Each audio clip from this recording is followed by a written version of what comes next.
कर्म ही धर्म। आज की इस प्रेरक कहानी से हम ये बात समझने वाले हैं कि कैसे हम हमारे कर्म से महान बन सकते हैं। हमारा कर्म ही हमारा धर्म है और यही धर्म हमें हमारे जीवन भर निभाना चाहिए। हेलो दोस्तों, मैं हूँ राजेश आहिर। समुदाय का हर एक व्यक्ति का अलग अलग अपना कर्म होता है। एक क्षत्रिय का कर्म, एक गुरु का कर्म, एक शिक्षक का कर्म, एक शूद्र का कर्म, एक वैश्य का कर्म, सभी के अपने अलग अलग कर्म है और वही उसका धर्म है। सभी का अलग अलग कर्म है तो सभी के अलग अलग धर्म भी है। क्षत्रिय, ब्राह्मण, शूद्र, वैश्य थे, वो सब एक ही धागे से बंधे थे, वो था उसका खुद का धर्म। धर्म का धागा इतना नाजुक भी था और इतना मजबूत भी था कि एक सभ्य समाज उस पर खड़ा हो सका और एक सामाजिक व्यवस्था की स्थापना हुई थी।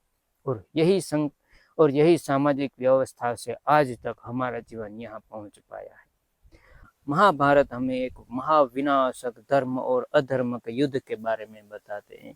उसमें एक ऐसा पात्र था, एक ऐसा व्यक्ति था जो के साथ में रहकर भी अपना धर्म नहीं भूला और आज हम उसे बहुत ही सम्मान के साथ याद करते हैं। उसकी प्रतिज्ञा इतनी दृढ़ थी कि उसने अपना जीवन त्याग दिया, अपना सारा जीवन समाप्त कर लिया, फिर भी वो अपने कर्म से, अपने धर्म से नहीं मुड़े। वो अपने कर्म से या अपने धर्म से नहीं मुड़े। वो थे भीष्म पितामह।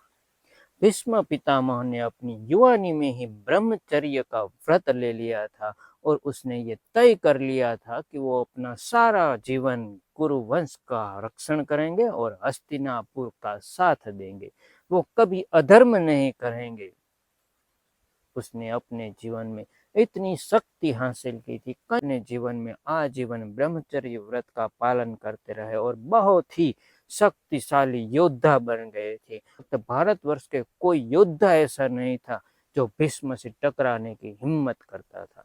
फिर भी वो अपने आप को, अपने जीवन को, अपने सर्वस्व को उसने कुरुवंश और हस्तिनापुर के लिए त्याग दिया था।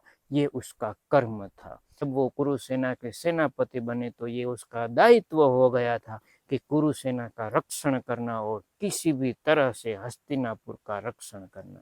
और उस दायित्व को निभाने के लिए उसने अपना जीवन का बलिदान दे दिया। ना ही वो कभी कुरुवंश के राजा बने, आजीवन वो उसके सेवक बने। वो ना ही कभी उसने अपना दायित्व छोड़ा, ना ही अपना कर्म छोड़ा और ना ही अपना प्रतिज्ञा छोड़ा। कई बार हम भीष्म को ये बात कहते सुनते हैं कि ये मेरा धर्म है। उसका जीवन, उसका कर्म ही उसका धर्म था। वो धर्म की ज्यादा बातें नहीं करते थे, लेकिन अपने जीवन को जिस तरह से वो जीते थे, वो अपने जीवन को ऐसे जीते थे कि वो उसका कर्म, उसका जीवन ही उसका धर्म था।